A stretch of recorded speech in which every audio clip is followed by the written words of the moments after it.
দেখলেই খেতে ইচ্ছে করে। আপনারা সব চলে আসুন। আলু দিয়ে, লতি দিয়ে, মাছের ডিম দিয়ে অসাধারণ এক রেসিপি। গরম ভাতে মাখলে আর অন্য কিছু স্বাদ আসবে না, এত টেস্টি। মাছের ডিমটাকে আমি আগের থেকে সিদ্ধ করে রেখেছি।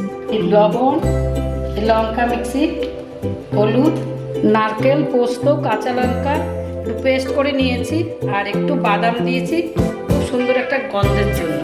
এই পেঁয়াজ কুচি, লতি, রসুন, আলু এগুলোকে সাইজ করে কেটে নিয়েছি। সিদ্ধ করা মাছের ডিমটাকে এবার একটু ভেজে দিচ্ছি।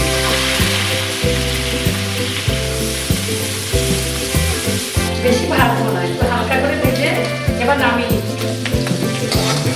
এবার একটু রসুন দিয়ে দিলাম, রসুনের পরে এবার একটু পেঁয়াজ দিলাম, এবার এই কাঁচা লঙ্কা চারটে দিয়ে দিলাম। নাড়িয়ে এবার লতিটাকে দিয়ে দিচ্ছি।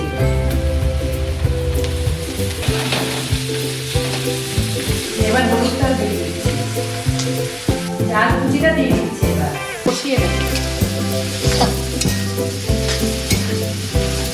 মশলার পেস্টটা দিয়ে দিচ্ছি।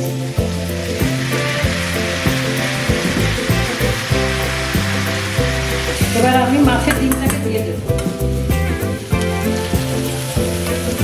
স্বাদ মতো নুন দিয়ে দেবো, দিয়ে কষিয়ে নেব। এবার আমি একটু জল দিয়ে দেবো।